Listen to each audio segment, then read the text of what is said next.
Welcome to the Witcher Lorecast, the show that explores the vast lore behind the Witcher games, show, and books. Witchers! Welcome back to the Witcher Lorecast. This is your host, Tom, or Robots, and I'm here with Toasty, my good pal, the most learned scholar on the continent. Toasty, how you doing, man? A scholar now? Is that what it become? I mean, as you could be other things and a scholar. Like, it doesn't mean that you can't be something else, right? Like, you could be a Witcher and a scholar. I'm sure there are plenty of Witchers who are very learned on lots of things. They live a long time. Yeah, probably. Yeah. Yeah, you're right. Yeah, that could be a thing. I'm cool with that. How's it going, man? Sure, I'll do a thing. Yeah, no, it's doing all right. I'm doing all right. Doing A-okay. I hear you had a mild... What? I hear you had a crazy cyberpunked session. I did. Well, we can talk about that later, but yeah, I will later. That sounds nuts. But hey, we're back talking about The Witcher. We've been talking about a variety of different topics. I think we're moving into a new land here, a new location. Is that what we're talking about this week? Yeah. Where are we going? Yeah. We're going to Mahakam. Bless you. Thank you. But Mahakam. Bless you. You just keep sneezing. No. Mahakam. Constant loop. That's the loop for the episode. That's the loop. That's the joke. Come back in 20 minutes. We'll still be doing. No, okay. Yeah, man, that's a dad joke if I've ever heard one. Absolutely. Okay. So wait. So this is a home of a specific groups of people. Like this, we're not talking like mannish people. We're not talking humans. We're not talking elves. Who lives in Mahakam? A lot of things actually, but it's most notably known for being the home of the dwarves. It's dwarves. We're going to the land of the dwarves. The land of the dwarves, gnomes, halflings, and werebubs. Werebubs. Yeah. You can't have a Witcher game without a werebub. Except for all of them. I guess there aren't any Witcher games with werebubs in them, but there should be. Yeah, there should be, definitely. Witcher 4, get on it, please. Get on this. I want a character creator where I can choose what race I am, and I want werebub included. Be a werebub Witcher. Oh my god, that would be amazing. That would be so interesting. That'd be great. Anyway, so let's get into this. What do we know about Mahakam other than werebubs and dwarves and gnomes and halflings? So we know quite a bit. Mahakam, like all places, is its own like nation, sort of kingdom, nation, something like state? That. So yeah, so it is an elective monarchy, but considered a vassal state of Temeria. Okay, so it's like a kingdom, but with an elected king, but it's not independent. No. So I guess, yeah, the idea of being that, again, same theme in The Witcher where non-humans are inferior. So it's kind of like an owned place. Like, I mean, kind of like we see with like how Dol Blathanna becomes a duchy to Aedern. We have Mahakam, but it's kind of considered its own like separate kingdom still, because it's like its own like named area rather than being a part of the greater Temeria, a region of Temeria. This is like most people consider this a separate like nation in its own way. It just happens to be a vassal of another one. Yeah. So the ruler of Mahakam is the Temerian Monarchy, but it also has and they're like the overruling leader, right. But they also have a de facto leader in the Elder of Mahakam, who's kind of like that's the title king. Yeah, their king of sorts, essentially. So yeah. So they don't have a king, they've got an elder, but they also have like it's a more complex government than that because it's elected, right? It's not just there's the king and then there's like dukes and things like that. There's actually like a ruling group as well. So for one, the Elder of Mahakam, also known as the Elder in Chief, or rarely the headman of Mahakam, which headman kind of makes them sound, I don't know, like an executioner or something. Yeah, I want to grow up and be a headman. Yeah, is elected leader of all the Dwarven clans who govern Mahakam absolutely for life. So it's like a lifelong term. The kings of Temeria are officially titled Lords of Mahakam, but this has practically no effect on the internal or foreign politics of the Mountain Realm. So, like I said, kind of an overriding rulership, but like they don't, it's like separate. They don't actually like rule it. Temeria doesn't actually rule it. They kind of let them govern themselves. They're but a vassal, it's just kind of right? like They're independent, it, but they have to pay tribute to the ruling. Like historically, a vassal state is independent as long as it continues to pay. So I think usually it's a taxation thing. There's a certain amount of like, also if the main state goes to war, it can call the vassal state to war also. There's like some of that stuff going on usually, but otherwise internal affairs are still maintained and managed by the actual kingdom itself. Yeah. So for the process of ascension on this, like you said before, there's a council, a ruling council.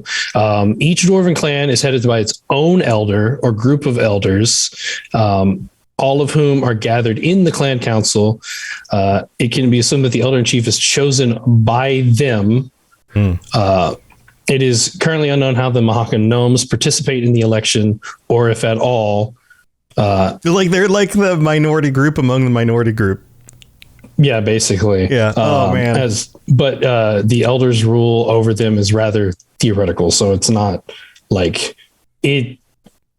There's not a concrete idea of like how the other like smaller, I guess, or minority races that are also in Mahakam are as governed, because it's mostly dwarves. So you just look at like kind of the dwarven aspect of things. Right. I wonder if they just kind of follow the same laws and just aren't represented, or if it's more of just a like, we let them do their thing.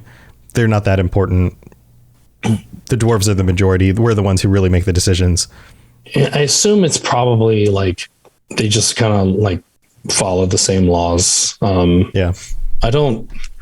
I imagine that they're not like, the dwarves aren't being deliberately cruel to the other races. Right. So, because I mean, they kind of get the same treatment. Like it's loose, entirely likely, but yeah. I don't think that's happening. The capital of Mahakam is Mount Carbon, or Carbon. I don't know if there's a different pronunciation there. It's just spelled like carbon. And the official language is Dwarvish, Gnomish, and Common Speech. So, of course, diverse cultures. I tried to combine those two words. Lead to like multiple different languages being prominent here. Words is hard. I messed up so many words last episode, and you didn't do that. I didn't hit the button. All. No, but I thought I kind of hoped you forgot about it entirely. It's time for. I guess I was wrong. It's time for a callback. You got carbon right. Yeah, fair enough. I just thought this was funny. The demonym, what you would call a Mahakam person, a Mahakam person, Mahakam. Mahakam, like I don't know how to pronounce that. I think maybe it's Mahakaman. It sounds like a superhero. Mahakam, like they're Superman. Mahakaman. Yeah, it still sounds like somebody's hacking something up. Yeah. Currency is the Orin, and the coat of arms is a crossed hammer and chisel on a yellow shield. That makes sense. Hammer and chisel. Yeah.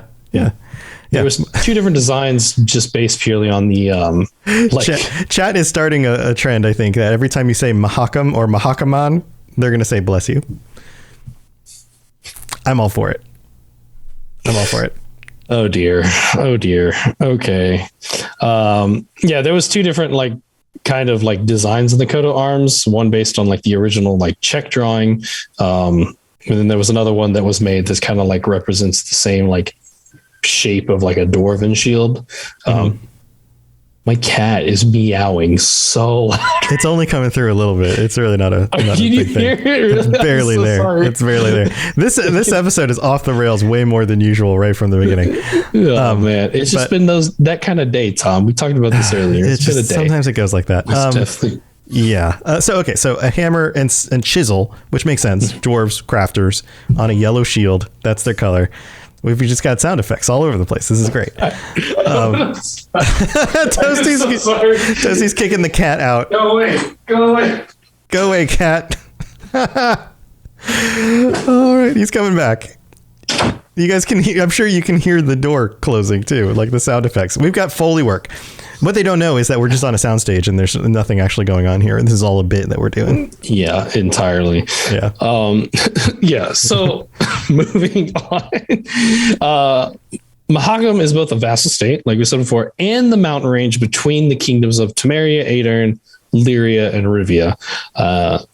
And Sodden. Wow. So kind of surrounded 5 of those things. All sides by like a big cluster of the northern kingdoms. Right. Right. Yeah. And I didn't bring up the map. Do you got the map? I don't have it. I don't have it ready. It's okay. It's okay. But I would imagine being that close to all these different places and the fact that they're in the mountains, then there's probably a lot of trade going on. Mm-hmm. For sure. And obviously is inhabited by the dwarves, gnomes, halflings. Werebubs, like we said before, is the biggest known exporter of iron and steel to the northern kingdoms and Nilfgaard. And many mines, foundries, forges, and ironworks are located there. Mahakam iron is famous for its quality and is considered to be the best in the world. Because it's made by dwarves. Yeah. I mean that's dwarves kind of a theme you see in like commonly in like fantasy settings, right? Like the dwarven iron is the strongest, you know, or it's up there. It's either like the dwarves or the dwarves and the elves, and they just have different methods that they do things and a different history to it or whatever. But usually, like, it's not the humans. It's the dwarves are always known for their mining and their smithing. Aside from its iron, Mahakam is famous for its weapons, especially gwahirs forged using advanced gnomish technology. Wow. And this thing is so weird. What is a gwahir? It's like a sword. It's like, probably. Oh, you know the swords in the games that have like the hilt and then they have that little line that goes down like parallel with the hilt? Yeah. That's a gwahir. It's a certain type of sword. Yeah. And again, I don't even think it's in, it is on The Witcher 3. I was trying to think of it. Although it has a different design in The Witcher 3. There's no like that weird, the little handle is not there thing. Yeah. But it's still, it's probably has something to do with the way the sword is made or something like that. Splendid. Okay, so according to the wiki, it says it's a splendid gnomish sword regarded as the best in the world. The gnomes had ceased production of these weapons more than 200 years before the events of the saga, like the Witcher stuff. Gwahirs were forged with dark iron. Okay, so it is a very specific kind of material and way of making it, which made the blades light and sharp as a razor. They were also characterized by their undulating edge and ray shagreen covered hilts. So, you know, the swords you see in the games that don't have like straight edges, they've got those edges that kind of go back and forth slightly. These are gwahirs. And now that I see the name, that I remember, like some of the items you actually get in the Witcher games are like, it's either in the description or in the sword name.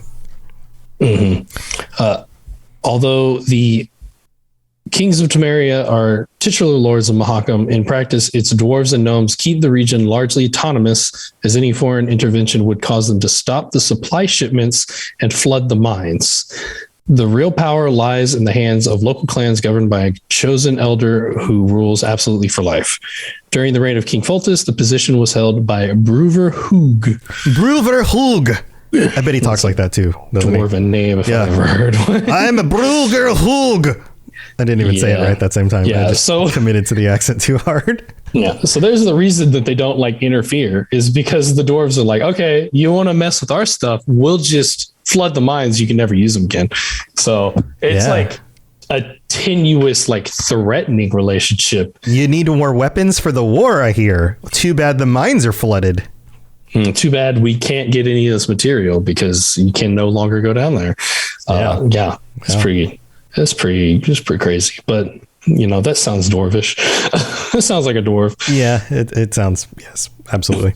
Apart from the rich mines and breathtaking strongholds, the Enclave is famous for its ale festival. Of course.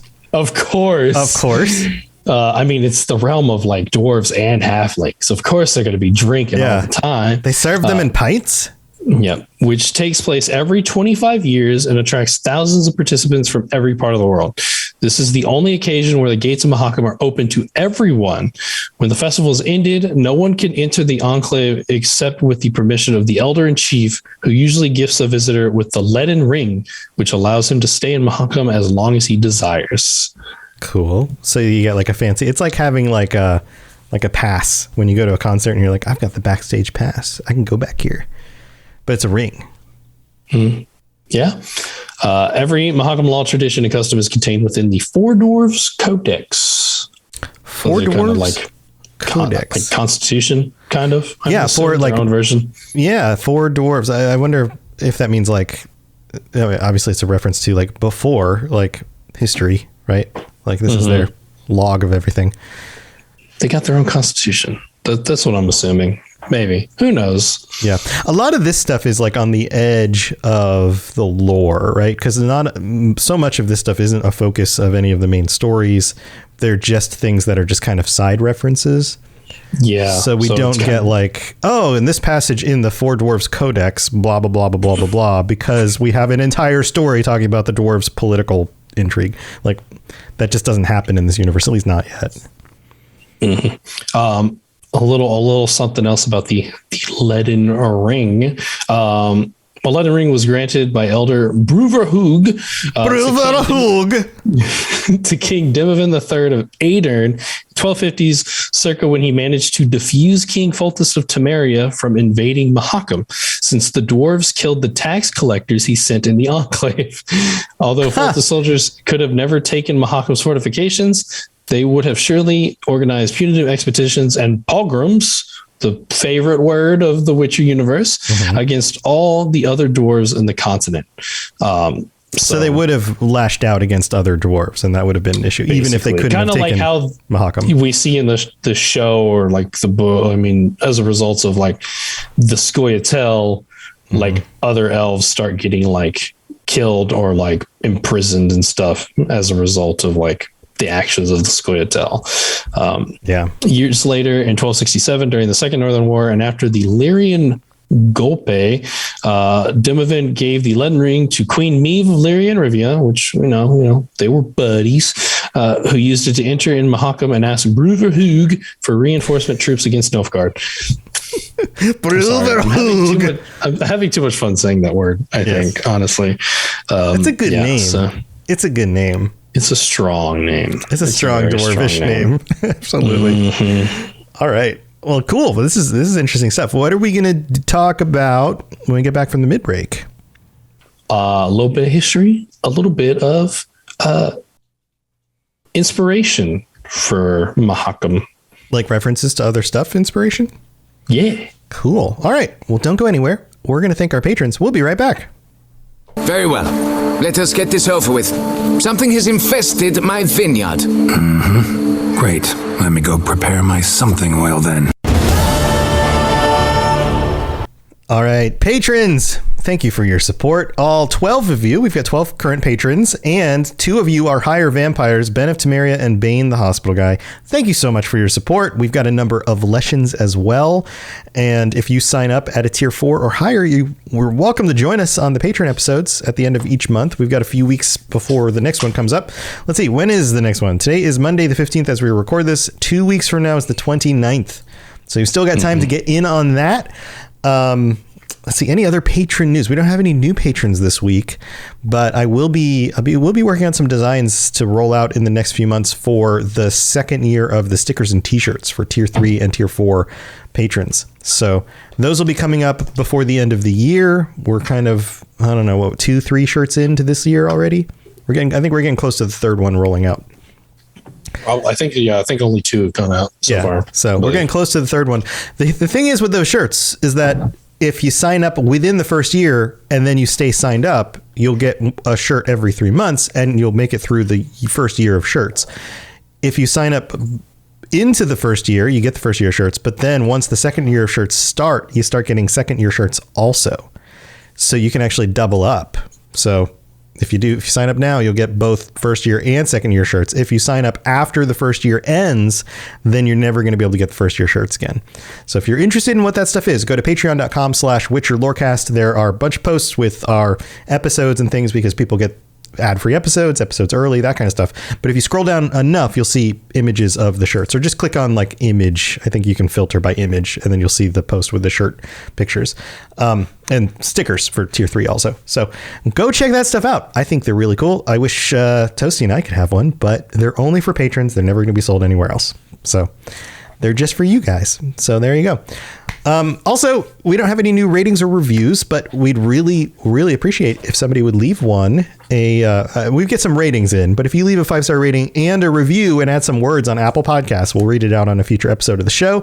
You can also leave one a rating on Spotify.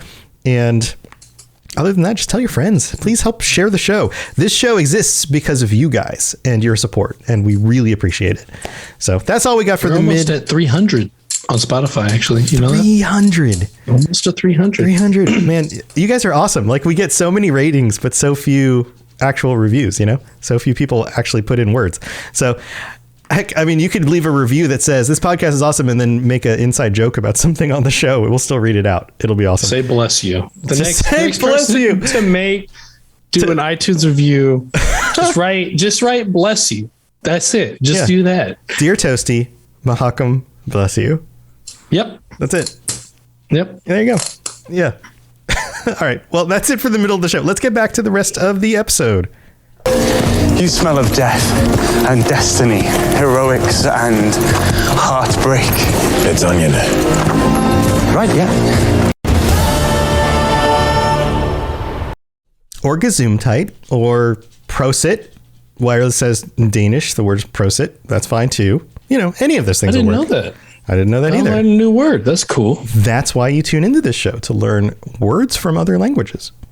Yeah, that's what we want. That's what we want. That's why we're here. So, okay, so let's talk history. What's we've talked about the current events, where things are currently. I'm sure there's a lot more going on here than just that. So honestly, or do we just not know that much? We don't know much, because we don't really go. We everything we get is like kind of like references, like little bits of information here and there, kind of allow us to like piece together, the structure, how things work out, a couple of things. So the few things we do know, that by the time of the 13th century, Mahakam was overgrown and the mountains full of werebubs. So many werebubs everywhere. Which, that sounds like a great time to me, honestly. I feel like calling somebody bub is kind of a term of endearment. Hey, bub. Like, I feel like I've heard you say that before, to be honest. Yeah, I feel like at some point in my life, I was around people who used bub as like a sibling thing for like brother. Like somewhere brother turned into bro, turned into bub. I don't know. Like there's some sort of evolution there. I don't know. And so like your bubby is your brother and you love them. My bubby? Yeah, your bubby. Yeah. Yeah, you're my bub. Hey, bubby. Hey, bubby. Yeah, so it's like a term of endearment. So a werebub would be somebody who turns into your brother on a full moon. Either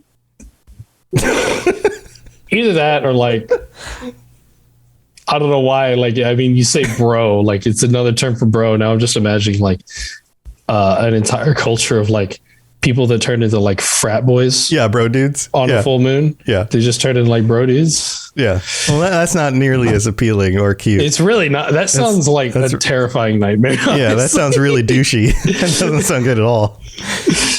But other than that, in 1263, following the First Northern War, a great amount of cheap Nilfgaardian goods started to flow through Mahakam into Temeria, greatly affecting the kingdom's economy. King Foltest of Temeria knew he couldn't shut the borders to Mahakam, as it would cause a great outcry from the Merchants Guild and severely affect trade relations. Right, that's part of. It sounds like a lot like what we talked about before, where like it's going to have effects on other things. So I guess we can't do that. Yeah. I'm kind of like, I can't think exact times, but I feel like we see that kind of to an extent of like seeing like the down or the decline in like Temeria's economy specifically. So like, geez, but that's also just kind of because war kind of does that as far as like, spending all your money on your military who's just getting swamped by Nilfgaardian troops because there's way too many of them. Yeah, that's true. That's true. Yeah. So what about this, like inspiration from other sources? Where do we know about this? So Mahakam is possibly or likely a reference to Mirkheim, which is another name for Nidavellir, the home of the dwarves in Norse mythology. Oh. And I'm sure to probably a lot of people, Nidavellir sounds familiar from what? Adventures Infinity War? I believe that's when they go there. Oh, okay. Yeah. I was thinking God of War. I think God of War has like a dwarven realm that's named something similar because it plays off of all the Norse God of stuff. War, so I don't know. Yeah, it's great. It's a great game. But that's what I hear. Yeah, I bet you would really like it, to be honest. Yeah, probably. There's so many video games that I need to play someday, but like it's just not enough time in the world to play all the video games. So one of the 9 realms in Norse mythology, Nidavellir, was home of the dwarves or black elves. Mm-hmm. A cavernous subterranean realm, Nidavellir was said to be located in the north, presumably a reference to its position on Yggdrasil, the world tree. Yeah. However, and this is another name for Nidavellir, Svartalheim was probably located among the roots of the tree rather than the branches, because in Norse mythology, the direction of north was typically described or typically synonymous with the direction downward. Weird. Because south was considered the direction closest to the sun. Right. Well, that makes sense. Because especially if you live in a climate like Northern Europe, then anything more north is going to be significantly colder and anything more south is going to be significantly warmer. So warmer, getting closer to the sun, that totally makes sense. Yeah. And so it was described as being north of Midgard. So downwards of Midgard. Mm-hmm. Also, the path of the sun in the sky would lead you to want to go south to get to the sun, because the sun would be lower on the southern hemisphere as it goes through the sky. Because the sun is like at the equator would be mid-cycle, like would be directly overhead, right? So if you move north, then the path of the sun would always be more on the southern half of the hemisphere. Does that make sense? The sun would always be south of you in some relation. Okay. My brain's trying to mentally map that. Yeah. So like in winter, if you're at a very, very high longitude, in winter, the sun would peak over the southern horizon and then go back down as the days got really, really short. So the sun would look like it's south of you. Fair enough. Yeah. That's really cool. Yeah. Jeez, where was I at? You made me lose my place, Tom. We were talking about... Nidavellir was largely composed of mines and workshops, sound familiar, where the crafty dwarves fashioned wares regarded as the best in the 9 realms. In the works of Snorri Sturluson, the region was sometimes referred to as Svartalheim. That's what my wife calls me when she can't fall asleep. Snorri Sturluson? Yeah, because I'm snoring too much.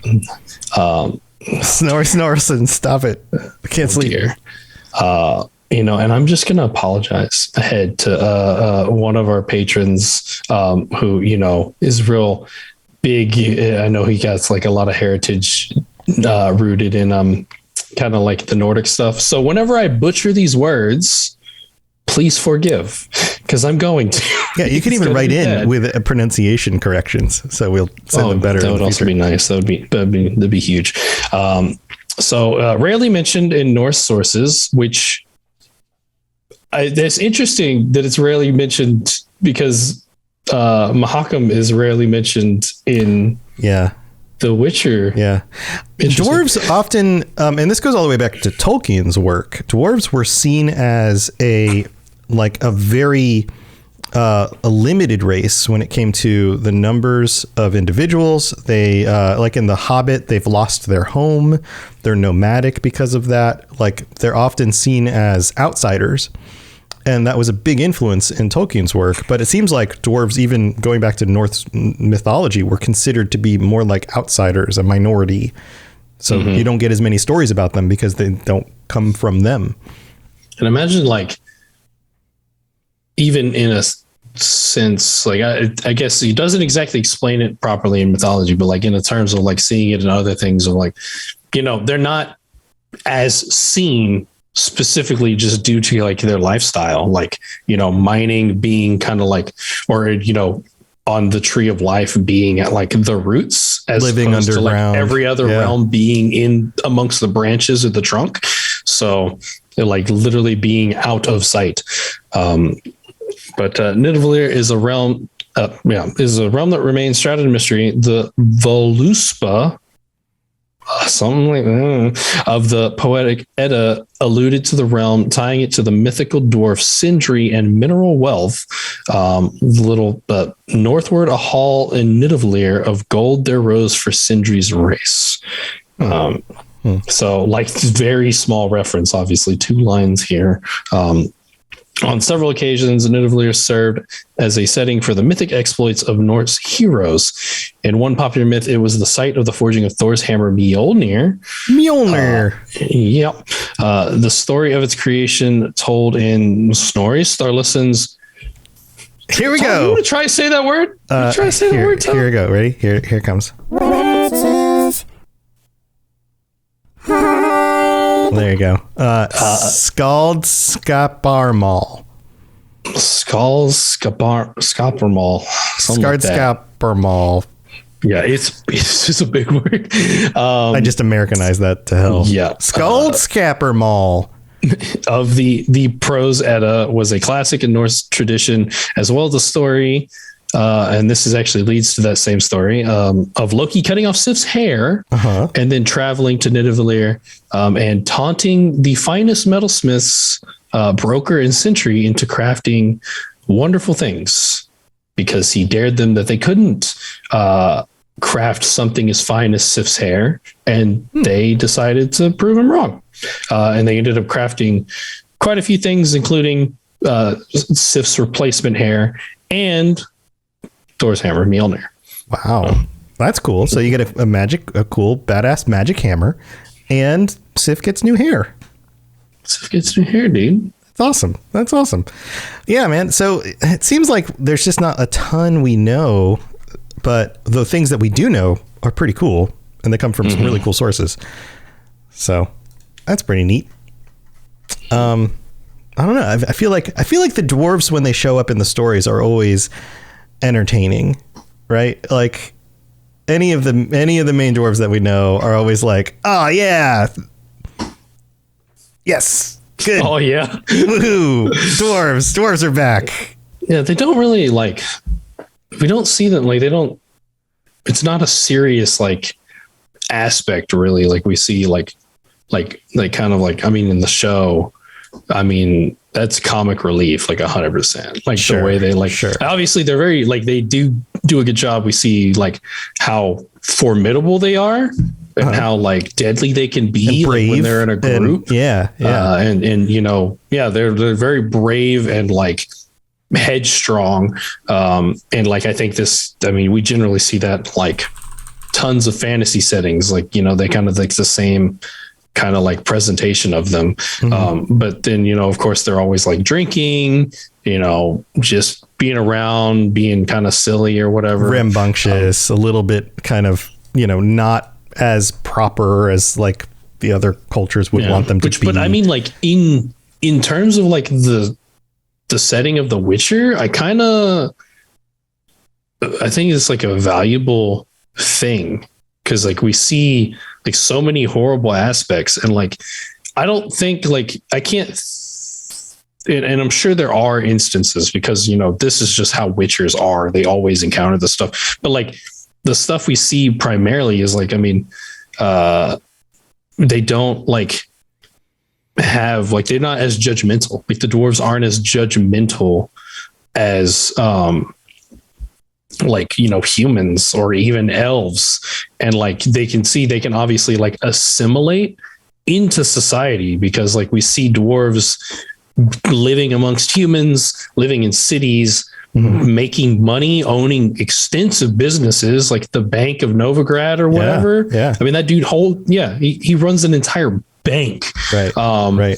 And like, so they're obviously like, they can still thrive in the setting of The Witcher, amongst like any race, really. Well, I mean, it just goes to show how hardy they are. But like you said, it doesn't seem like they have that same sense of like, well, we should be on top and everyone else should be below us, the way that like humans do, or even some of the elves for that matter. I mean, we definitely talked about some elves last week that have that kind of mentality. Yeah, elves. Yeah, so a lot of the elves, especially the A&L, have that same mentality of like, we are superior. Right. And like, the dwarves are just like, let us live, let's just do our thing, stop bothering us. You know? Yeah, basically. But I mean, that's like it obviously works out for them because they're able to like just live. And it, you know, and we see like in examples with like Geralt, I mean, like how good, I would say like he kind of gets to a point where he's like, we don't see it as much in the show. They haven't like expounded on as much, but like, gets along really well with like Yarp and Zigrin. Yeah. We see in the games, he's like best friends with Zoltan Shive. And like, every time Zoltan shows up, I've always found it both like there's some comedy, but there's also some poignancy to it at the same time. It's this nice mix of like important stuff, but something kind of funny is going on, you know, like there's a little bit of that, you know. And like Zoltan's like a very like steadfast friend too. Like he's loyal to Geralt. And like, that's extremely valuable, I think. And like just this setting where it's like, oh, everyone's against us all the time. Yeah. Of just having like a minority race prove kind of the opposite, because like they can kind of get along and they don't like judge people for the same things that everyone's probably judging them for silently. So yeah, it's true. It's true. We should do some character studies at some point. I know we've got so many different things we can cover, but character studies on some of these, like the main dwarves in the show, or not the show, the book, the game. But yeah, that would be cool. I mean, we can do that. We'd probably do that. Yeah, it makes sense. It's kind of neat to get in there and really discuss these things. But yeah, this is a fun episode. This is some cool stuff. So what do you think we're going to do next week? You think we'll do more dwarf stuff? I think we're talking about more dwarf stuff. I mean, we need to talk about dwarves in general. You know, maybe mention some of the other, because I doubt that there's a lot of information about like gnomes, halflings, and werebubs. Yeah, we only get so much about dwarves, and even the others are way less than that. Yeah, I mean, they're just mentioned. So, yeah, but we know that like the dwarves were here first. So some interesting details there that would be cool to look into. So, yeah, talking about dwarves. Yeah, sounds good. Dwarves. Sounds good. Well, before we head out, I know we talked about Cyberpunk and how you've been having a lot of fun doing your Cyberpunk sessions. Yeah. For that show. I think Cyberpunk, there's Cyberpunk 'D. We got 2 episodes now for season 2. We have a lot more recorded. We're doing Patreon exclusive stuff. Cool. So, you know, if you like listening to like actual play stuff, we're doing some more stuff just for the patrons. So go check it out. I just because she's my beastie and I got to shout her out too. Genesis over at Two Girls One Ship, their most recent episode was on Witcher 1 romances, nice. Triss and Shawnee, as well as talking about the really poor system Witcher sex cards from the first game from the Witcher 1. Yeah. So you know, if you want to go check that out, listen to it. Ben of Temeria, he's on there talking about Triss. Dude, I listened to that episode, was really funny. Nice. Because Vervada got so angry when she found out how Triss really is. And I was just loving it. I was loving it because I was like, oh man, someone else hating on Triss. Wow. I'm gonna sit here and enjoy this. So that's awesome. That's awesome. Yep. Yeah, go check out Two Girls, One Ship on the Robots Radio Network. If you need links and things, just go to robotsradio.net. You can find all that stuff there. And of course, follow the Twitter, Witcher Lorecast. Yeah. That's about it. Yeah. I'm focusing on streaming more lately. So twitch.tv/robotsradio. I've moved everything back over to Twitch. I tried doing this whole multi-stream thing. I think it just confused people. So everything's back on Twitch. You may already be following the channel. If you're not, drop me a follow. Come join me during the days. I'll be playing games. I did install a mod. I was telling Ben about this too. For The Witcher 3 that works for first person mode instead of third person. You put that in the Witcher Lorecast chat, right? Yeah. Like so there's a link in the Discord if you want to try this out. It takes a little bit to get it installed. There's some other mods you have to install with it. There's some manual stuff that you have to do. It's not one of those things where you could just use a mod installer and make it all work. But it took me, 20, 30 minutes of working on the installation, and then it just worked. So as long as you follow the instructions on the site, it'll just work. But it is awesome. I loaded into like one of my high level characters.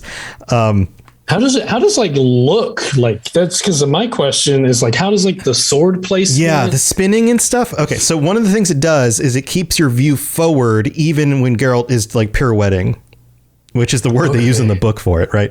But so like if you're doing a swing of the sword and you swing around a second time, it just keeps your view forward, so it steadies your head. So from your perspective, it looks like you just see the sword come in front of you twice.